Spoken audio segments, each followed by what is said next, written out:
नमस्कार, young Bharat news देख रहे हैं आप। देखिए, एक बड़ी खबर सामने आ रही है। इस साल होने वाले विधानसभा चुनाव के लिए एनडीए में सीट बंटवारे पर अब तक सहमति नहीं बनी है।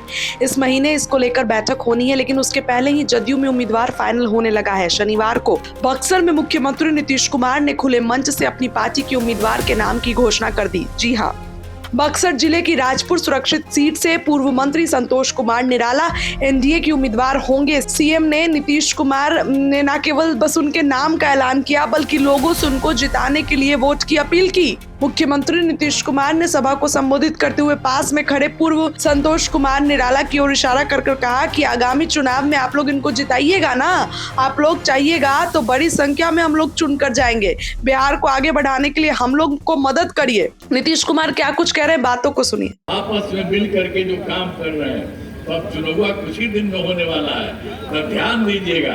एक वो जो थे बताइए मंत्री, अरे कैसे इस बार आप जिताइएगा नहीं, फिर जिताइएगा ना। सब काम करने वाले हैं, यही कहेंगे आपके बीच में आए हैं, तो सब लोगों को जिताइएगा। और यहाँ पर सभी लोगों ने पूरे सुना आपने। देखिए, अपने संबोधन में नीतीश कुमार ने एक बार फिर लालू राबड़ी शासनकाल की याद दिलाई। उन्होंने कहा कि 20 साल से पहले क्या था बिहार में, अब सब जगह अच्छा काम हो रहा है। आगे भी हम लोग केंद्र के सहयोग से आगे बढ़ेंगे। आप समझ लीजिए, बिहार पीछे नहीं रहेगा, देश में सबसे आगे एक बार फिर बिहार हो जाएगा। इसलिए आपसे आग्रह है कि हम लोगों को आगे बढ़ाइए और पूरा सहयोग करिए। लेकिन अभी तक दोस्तों सीट बंटवारा हुआ नहीं और नीतीश कुमार ने ऐलान कर दिया।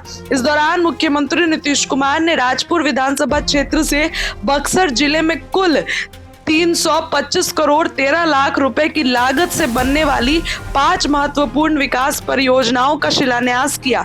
इस योजनाओं में गोलंबर की ज्योति चौक होते हुए बस स्टैंड तक सड़क का चौड़ीकरण और मजबूतकरण कार्य, भोजपुर सिमरी पथ का 0.00 से 9.30 किलोमीटर तक चौड़ीकरण एवं मजबूतीकरण कार्य, बड़ी मस्जिद से सेंट्रल जेल तक की सड़क का चौड़ीकरण, बक्सर कोइलवर गंगा तटबंध के 0.00 से 1.72 किलोमीटर तक सुदृढ़ीकरण और भारत रत्न उस्ताद बिस्मिल्लाह खान संगीत कॉलेज की स्थापना का शिलान्यास किया।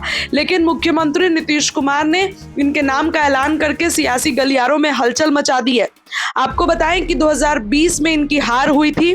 अगर इधर से देखा जाए तो कांग्रेस महागठबंधन से ये सीट कांग्रेस के खाते में गई थी और ऐसे में अब नीतीश कुमार के उस समय जो थे ये प्रत्याशी थे, दूसरे नंबर पे थे।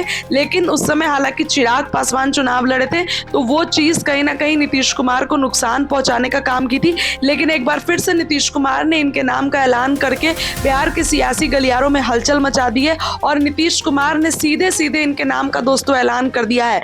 पूरा वीडियो सुनिए, क्या कुछ नीतीश कुमार कहते नजर आ रहे हैं। एक एक तरफ से काम हो रहा है और कितना आते हैं बिहार में भी, यहाँ भी आकर अब क्या क्या काम करवा रहे हैं, एक एक चीज को देख रहे हैं और सब तरह से केंद्र की तरफ से हो रहा है। अब ये हम लोगों के यहाँ तो 2 को गलती हुआ किया था, कुछ हम ही लोगों के पटिया वाला कुछ लोग काम गड़बड़ कर दिया था 2 जगह, तो 1.5 महीना हम कर दिए बेमतलब का कुछ ही शब्द 1.5 साल तक के लिए। वही लोगों के साथ हुआ, देखा कि सब गड़बड़ है और उसके बाद एक बार तो हटा दिया, फिर हुआ तो उसको भी हटा और ये तय कर दिया कि हम लोगों की तो शुरुआत हुई है। हम लोगों का तो आप सब जानते ही हैं कि हम लोगों का शुरुआत हुआ है बीजेपी और जेडीयू और ये जो हुआ एनडीए की सरकार से। अब जो थोड़ा बहुत किया गया उसके लिए हम लोगों ने खत्म कर दिया और कह दिया कि कभी भी उन्हीं की तरफ से, और हम ही को कैसे मुख्यमंत्री वही ना बनाए थे, श्रद्धेय अटल बिहारी वाजपेयी जी, और उसी को हमको किया, हम तो केंद्र में उनके सरकार में थे। इस तरह से करके तो हम लोग तो नहीं चाहते थे, लेकिन कुछ लोग इधर उधर कर रहा था। अब सबको समझा दिए, अब सब समझ गया, कोई इधर उधर नहीं। अब हम लोगों का यही दोनों का पूरे तौर पर सारा काम हो रहा है और आपको हम बता दिए कि आप देख लीजिए प्रधानमंत्री श्री नरेंद्र मोदी जी के द्वारा कितना ज्यादा सहयोग मिल रहा है बिहार के लिए। तो यहाँ से भी काम कर रहे हैं और केंद्र का भी सहयोग हो रहा है। अब बिहार बहुत आगे बढ़ रहा है। अब इसके बाद हम बक्सर के बारे में आपको कहना चाहते हैं कि